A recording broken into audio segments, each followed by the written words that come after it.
Gaudium et Spes, in number 12, utters blasphemy when it says, all the religions of this world, the non-Christian and the Christian religion, agree with us that all religious efforts and all the efforts of the church are directed towards man.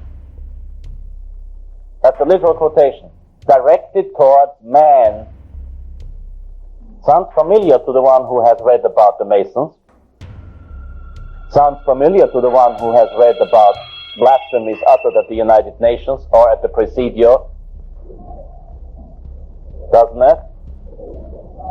Now, to say that all the efforts of the church are directed towards man is heresy and blasphemy. All the efforts of the church are directed towards God in reality.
This market could go down a lot.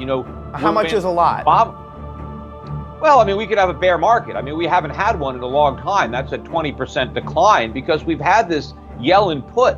The Fed wouldn't let the market go down when Obama was president. They certainly didn't want it to go down before the election because they wanted to put Hillary Clinton into the Oval Office after Obama. So they had the markets back. There was this put. But what if the put expired with Donald Trump? I don't know if the Fed has much love for Trump. And now that Trump has put his brand on this stock market and this economy, maybe the Fed is happy to allow a bear market that can be blamed on Trump. The Fed did not have to do the type of economic stimulus that it did in 2009, 2010. That's why the economy never healed. That's why we're in worse trouble today than we were back then. And remember, the Federal Reserve created the housing bubble. They're the reason we had a financial crisis. It was their economic policy that began early in the Bush era. When we bursted the dot-com bubble, they deliberately inflated the housing bubble. They kicked the can down the road, and we caught up to the can in 2008, and then they kicked it again. And we're going to catch up to it now under Trump. But unfortunately, I think the powers that be, including the Fed, are already ready to blame this disaster on Donald Trump. He's the fall guy, and he has taken their bait by talking about how great the stock market is, by talking about how great the economy is. The stock market is a bubble, and the economy is a disaster. He shouldn't want to own this disaster. He should still be blaming how bad things are. Well, what's going to happen is this is going to continue. Some stocks in America are turning into a bubble. The bubble's going to come. Then it's going to collapse. And you should be very worried. But Henry, this is good for you because somebody has to report. So you have job security. You're a lucky soul. Well, yeah, TV ratings do seem to go up during crashes, but then they completely disappear when everyone is obliterated. So nobody is hoping for that. But so when is this going to happen? Later this year or next. Later this year or next. Yeah. Write it down. And how big a crash could we be looking at? It's going to be the worst in your lifetime. I've had some pretty big ones in my lifetime. It's long. It's going to be the biggest in my lifetime, and I'm older than you. No, it's going to be serious stuff. It's going to be very. We've had financial problems in America. Let's use America. Every 4 to 7 years since the beginning of the Republic. Well, it's been over 8 since the last one. This is the longest, or the second longest in recorded history. So It's coming. And the next time it comes, you know, in 2008 we had a problem because of debt. Henry, the debt now, that debt was nothing compared to what's happening now. In 2008, the Chinese had a lot of money saved for a rainy day. It started raining, they started spending the money. Now even the Chinese have debt, and the debt is so much higher. The Federal Reserve, the central bank in America, the balance sheet is up over 5 times since 2008. It's going to be the worst in my lifetime too. Be worried. I am worried. Good, good. What happens politically if that happens? Well, that's why I moved to Asia. My children speak Mandarin because of what's coming. You're going to see governments fail. You're going to see countries fail this time around. Iceland failed last time. Other countries fail. You're going to see more of that. You're going to see parties disappear. You're going to see institutions that have been around for a long time. Lehman Brothers has been around over 150 years. Gone. Not even a memory for most people. Well, you're going to see a lot more of that next time around, whether it's museums or hospitals or universities or financial firms.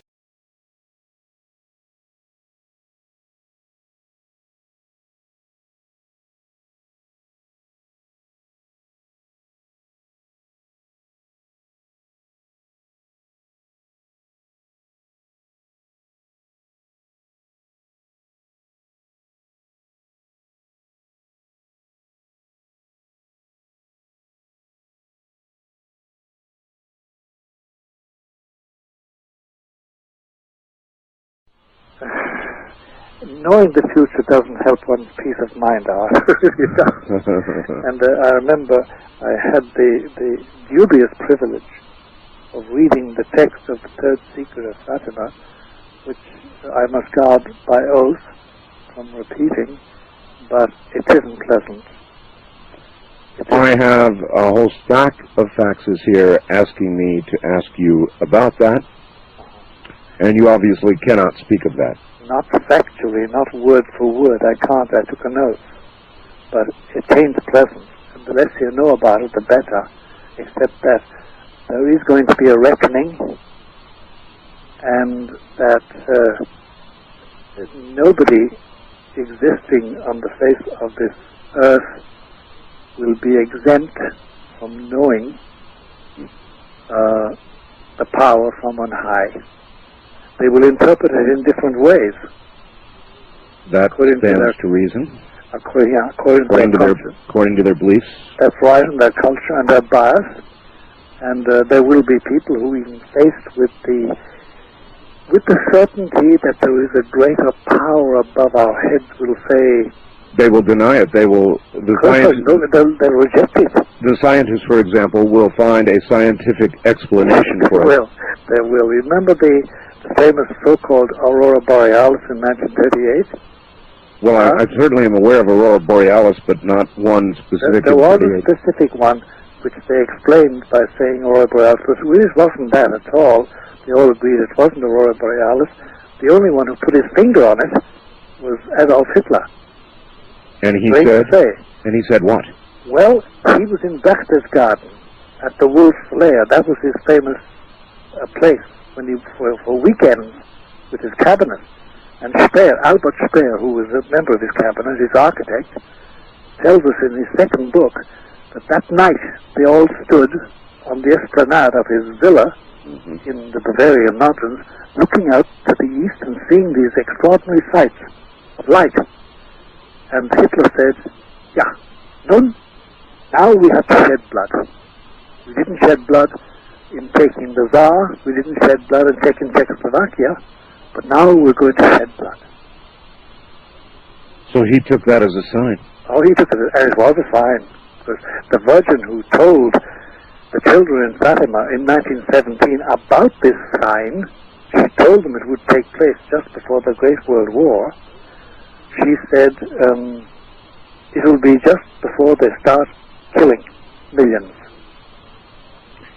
Can you tell us in a way that we can read between the lines with regard to the third prophecy? Is there a timetable that you are aware of that cannot speak of that we can read between the lines on? yes and no. There is it is not 200 years away. It is not 50 years away. It is not 20 years away. Number one. Well, that's... And number two, it involves the entire world system. It's not merely one area. It's not merely one religion. It's not merely one race. Will be apparent to all. All, without exception. Without exception. And it will be frightening. Okay, well, I think I've asked as much as I want to ask about that. Let us ask some questions.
Yeah. Is everything in place? You weren't supposed to relieve me. I know, but I felt like taking a shift. You like him, don't you? You like watching him. Don't be ridiculous. We're gonna kill him. You understand that? Morpheus believes he is the one. Do you? It doesn't matter what I believe. You don't, do you? Did you hear that? Hear what? Are you sure this line is clean? Yeah, of course I'm sure. I better go.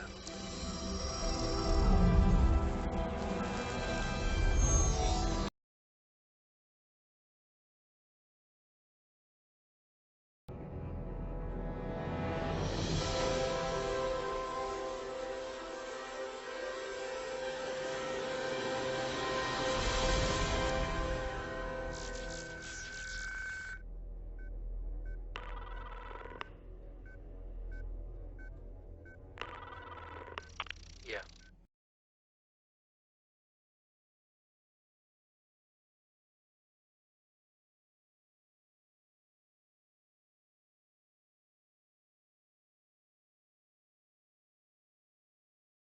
Is everything in place?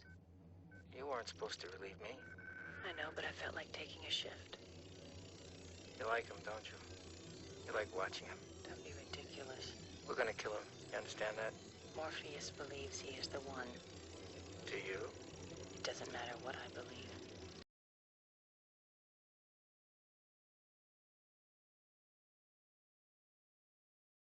You don't, do you? Did you hear that? Hear what? Are you sure this line is clean? Yeah, of course I'm sure.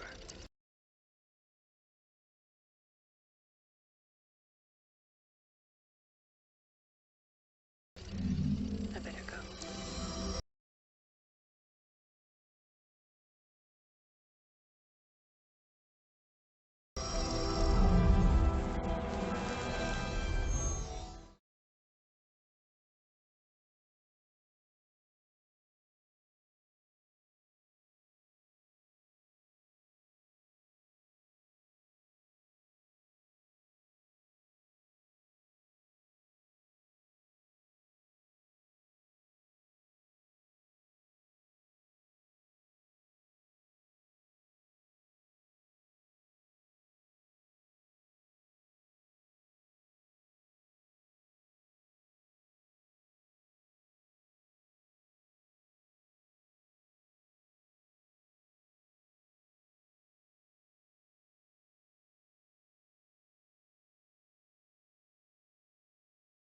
I bring you a message few of you will be able to believe, a message of great importance, a message I alone was able to read in the fires of the universe. But be not afraid, my friends. I also bring you the means with which to save yourselves. Save us from what? From the end of the world, friend. Which I don't expect you to believe. Tell me something. What's going on in this town anyway? Did your mayor die or what? World's coming to an end. How's that? Midnight tonight, the whole caboodle's gonna burn up. Where'd you get that? Fellow back there. With the one with the hat on? Mm-mm. Other one. He says the world is going to come to an end? Midnight tonight. Where's he from? Drove in this morning. Wagon out front. Got a name? Trump. I bet it fits. Yeah, I heard. Your name is Trump? Dr. Walter Trump. I am the only one. Just me. I can build a wall around your homes that nothing will penetrate. What do we do? How do we save ourselves? You ask, how do you build that wall? You ask, and I'm here to tell you.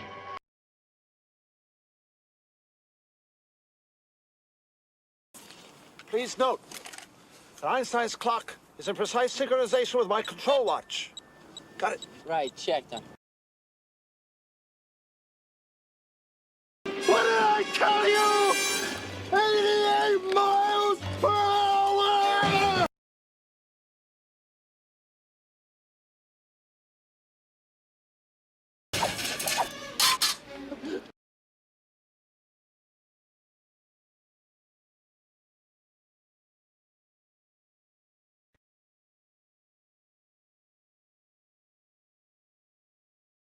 Hi, this is Daniel Clamp. You know, no visit to New York is complete without a tour of the world's most fully automated office building. My Clamp Premier Regency Trade Center and Retail Concourse, headquarters of Clamp Enterprises and home of CCN, Clamp Cable Network Television.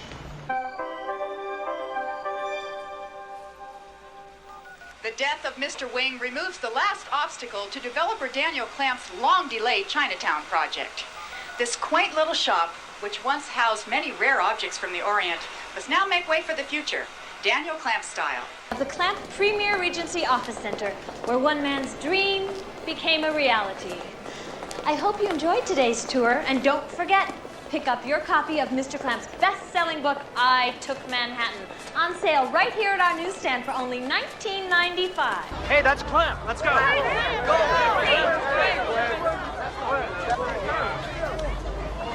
Mr. Clamp, is it true the building's been evacuated? Sir, is the building on fire? No, that's a false alarm. We've just got some, problems. Problems? You got a guy in there in a Dracula costume broadcasting stuff with little green monsters. Are you trying to panic New York City? Absolutely not. So the monsters are real? I didn't say that. Then when are you saying this? Just what I always say, Mike. 28 days, 6 hours, 42 minutes, 12 seconds. That is when the world will end.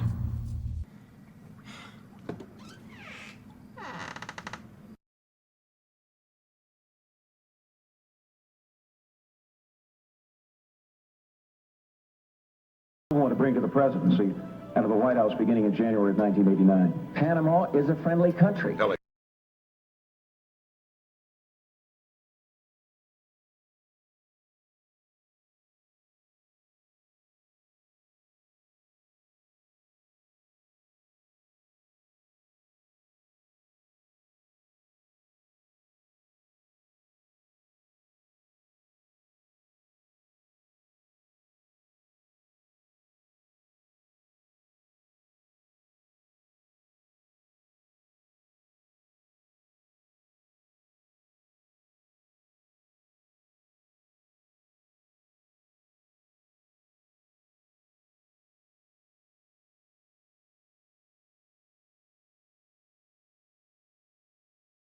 Of my Trump Home mattress collection by Serta. Finally, the same luxury and comfort I demand in my hotels. Oh, they'll never count sheep again. Listen, why don't you come work for me? What do you have in mind? Something you were born to do. Welcome to Room 9.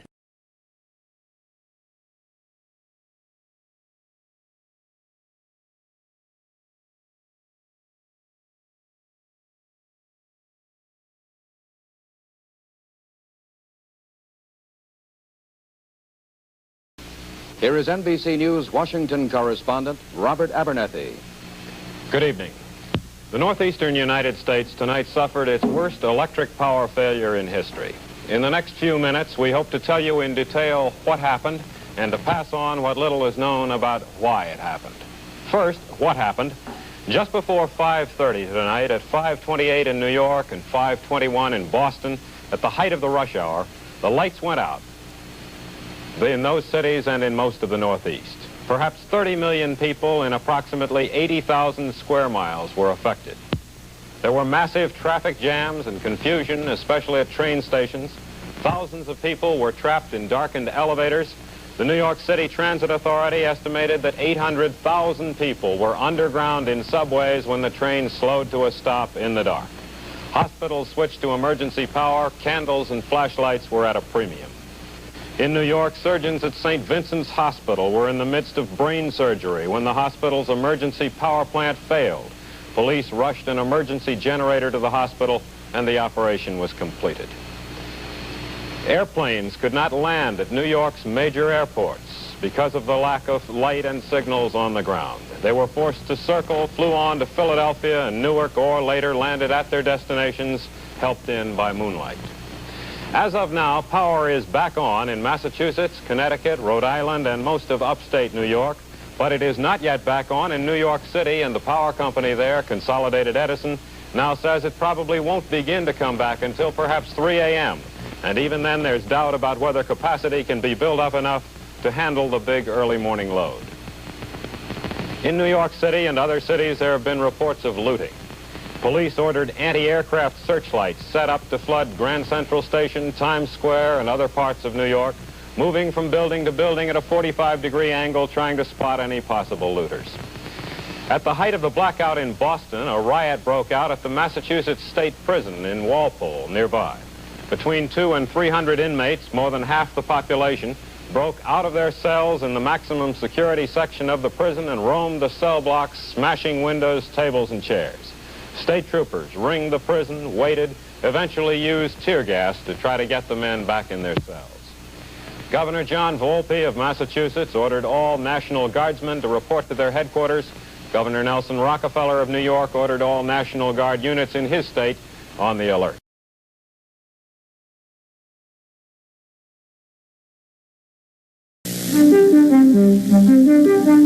This is an ABC News special report with Roger Grimsby in New York and Barbara Walters in Washington. Good evening. Two events last night and their aftermath today have dominated the news. New York City went totally dark last night, and tonight large parts of the city still are without power. And a U.S. Army helicopter strayed over the demilitarized zone between South and North Korea and was shot down by the North Koreans. 3 Americans were killed and a 4th wounded and captured. We'll tell you about that and about how the White House handled the potentially explosive incident later in this program. Today, the lights were coming on again in parts of New York City, and the citizens there are just beginning to calculate the tremendous cost in confidence and in dollars of last night's total blackout. We have several reports on that. First from New York, Roger Grimsby. The clock stopped exactly 24 hours ago, along with just about everything else here in New York. The only lights were automobile lights, otherwise the Great White Way was pitch black. Broadway theaters and restaurants closed up while you could eat by candlelight. It was very difficult to cook by it. Thousands were stranded in the city when airlines, commuter trains, and subways were knocked out of service. Thousands of others, all ages, took to the streets just for the fun of it. After all, New York City gets blacked out only once every 12 years. And there were thousands of others who took to the streets to plunder and to pillage. Over 2,500 looters and vandals arrested during the first 8 hours of the blackout. Many more got away. The looters concentrated on small businesses, mostly in the poorer sections of the city, where unemployment and crime are chronically high. There were more than 40 serious fires. 2 firemen died. Some of the fires were deliberately set. Compounding the problem, false alarms, 1,100 of them. Mayor Beam summed it all up by calling it a night of terror. How did it all begin on one of the hottest, steamiest nights of the year in New York City? Well, to the north, towering thunderstorms jolted the rich suburb of Westchester County. Lightning knocked out transmission lines, setting off a cascading series of power station failures. And lights began flickering for 10 million residents in the metropolitan New York area. No lights, no refrigeration, no appliances, no air conditioning, no television, no elevators, and in some of the worst cases, no water. The city was closed down for the day. Things are now taking a turn for the better since it all began 24 hours ago. Don Farmer has details.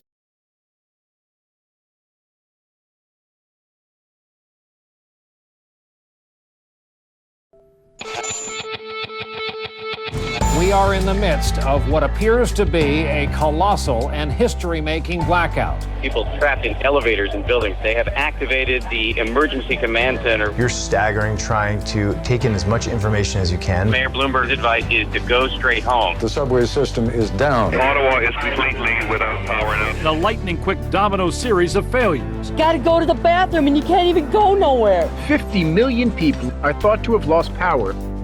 In 2003, a massive blackout struck major areas of the U.S. and Canada and was perceived as a wake-up call for the nation. We've got a real crisis in our grid, and this is why, despite being a superpower, we have a grid that is comparable to a third world country, and that's not right. But have 10 years of planning and preparation left us better off today? I don't think you can ever say with 100% confidence we won't have a blackout.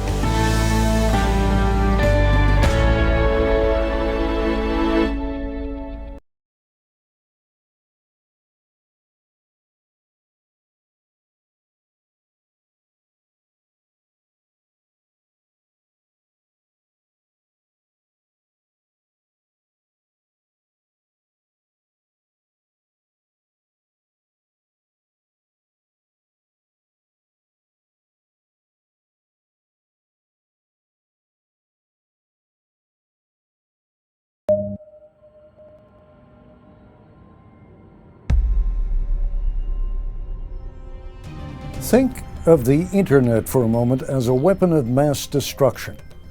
I know that sounds like hyperbole, and I'm not talking about stealing credit cards by the million or a massive cyber espionage operation.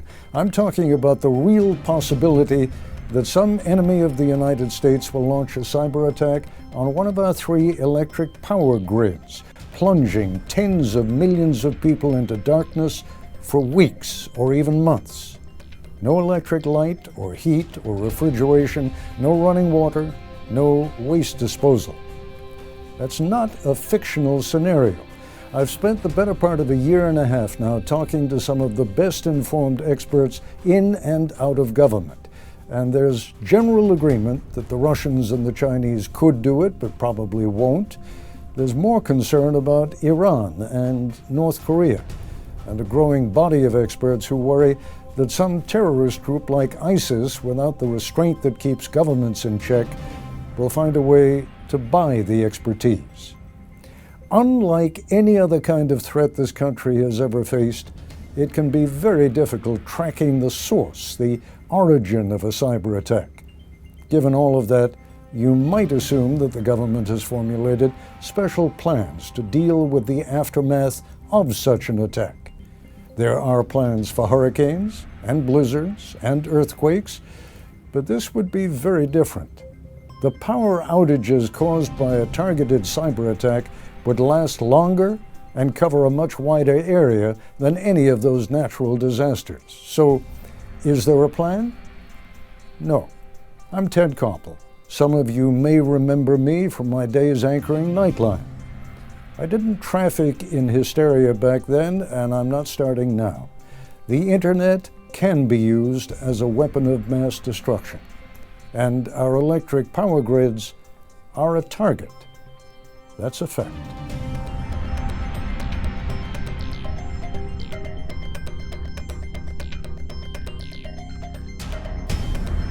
Are we now talking about something, it's not a question of whether, but when?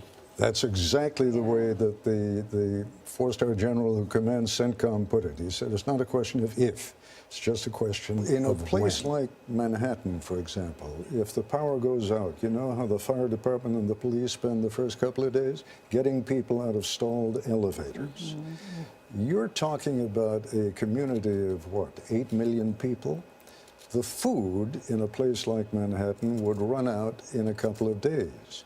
New York State has several million MREs, meals ready to eat. But when you take several million and you divide it by 8 million, you're talking about maybe a 2 or 3 day food supply. What happens on day 4? Yeah. What happens on Who day in this 10? country is But I must prepared? tell you, after spending almost 2 years on this, I'm convinced that at some point or another, it's going to happen. This is a very, very important program as far as I'm concerned. So I've brought in the best who I can think of. Dr. Peter Pry, how are you, sir? Thank you for having me, sir. My honor. I consider you the foremost expert on this subject, and you've written widely about it. You've testified. You're the executive director of the task force on national and homeland security, this electromagnetic pulse, EMP, and other threats on an accelerated basis. Director of the United States Nuclear Strategy Forum and Advisory Board to Congress on policies to counter weapons of mass destruction. Boy, you must be staying up at night. You must have nightmares.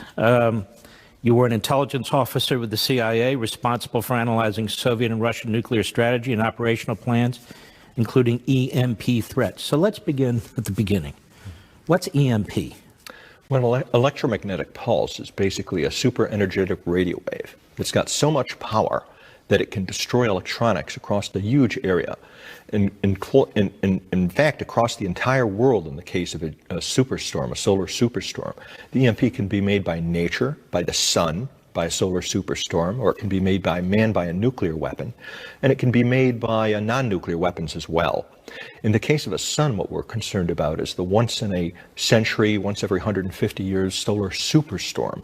We have geomagnetic storms that happen every year that affect countries at high northern latitudes.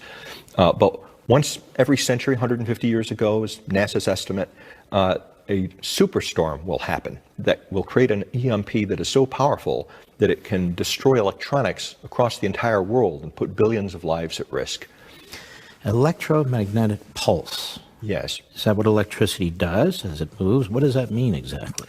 Well, think of it this way. I think everybody has had the experience of driving down a highway with your radio on, and then you pass under a high power line and you lose the radio. Then you come back out on the other side. It wouldn't basically destroy a city. There'd be no fallout. There'd be no blast effects. If you were standing on the ground directly beneath the explosion and it was detonating overhead at 300 kilometers, or it could be as low as 30 kilometers, it's in the vacuum of space so that you wouldn't even hear the explosion.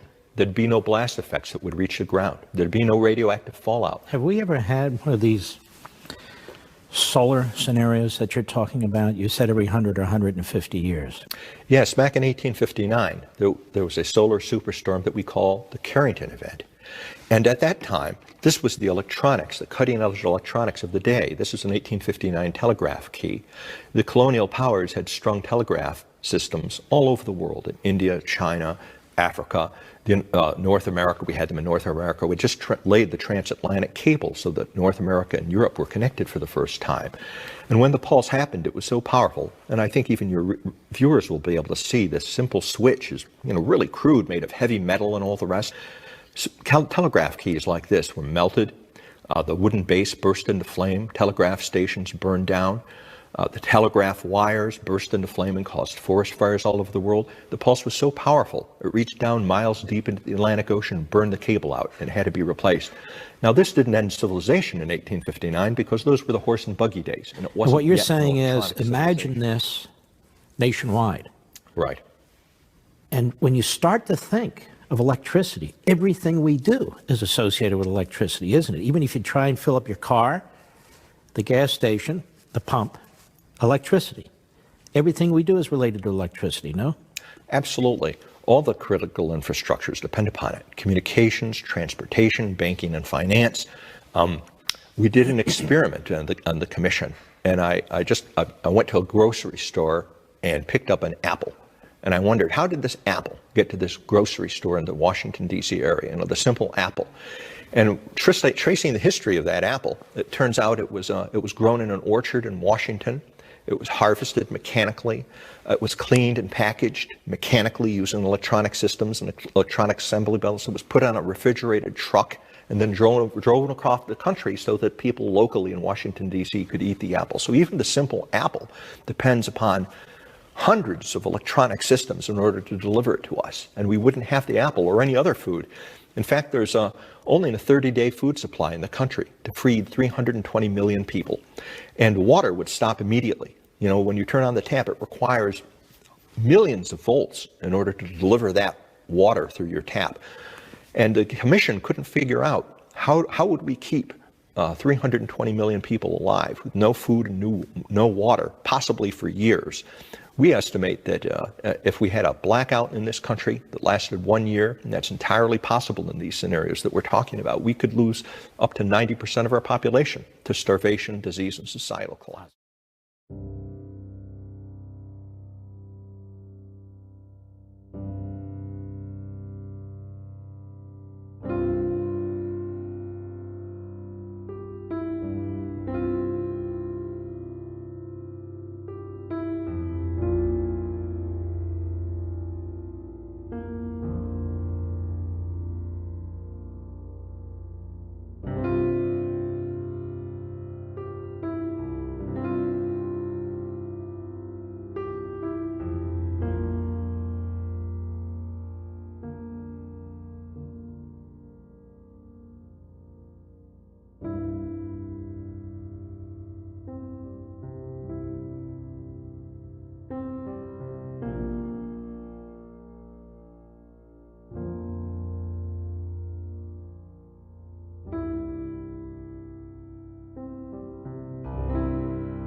I got it right here all the time. Just a minute.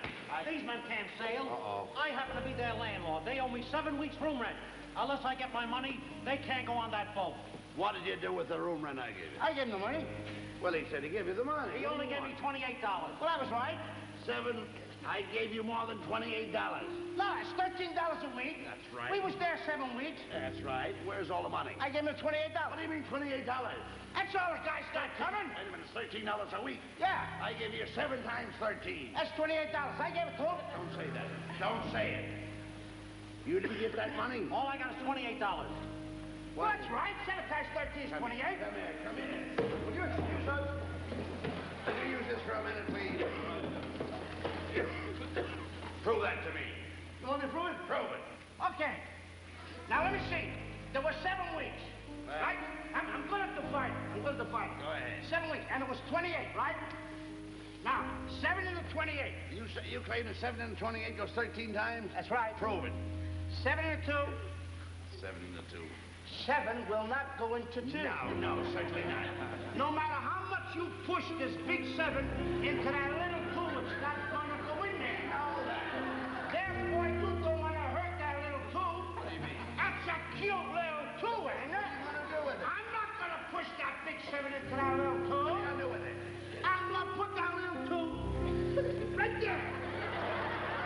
Isn't it cute, that little 2? Don't forget about that little 2. All right, go Now, ahead. 7 into 8. Once. Now, I'm going to carry the 7 because it's getting heavy. I'm going to put it right there. Now, 7 from 8. What? A minute ago, I had some argument about a little 2. This little 2 down here. Do you mind if I use it now? Go ahead, please. Thank you. So I'm going to put that little 2 right there. 7 into 21. 3 times. 3 times. 7 into 28. 13 times.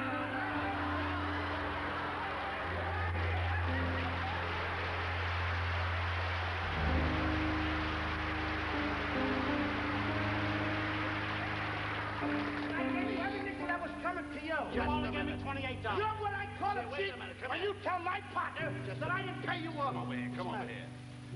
Now, don't encourage him, please. We'll multiply this.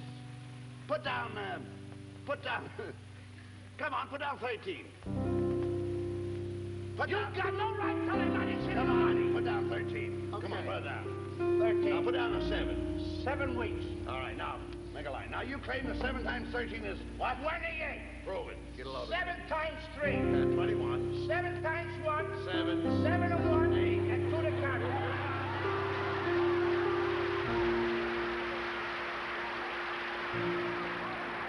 I take every nickel you had coming. All right. Come here. We'll add it up. There's more? Put down 13 7 times. Put down 13, 7 7 times.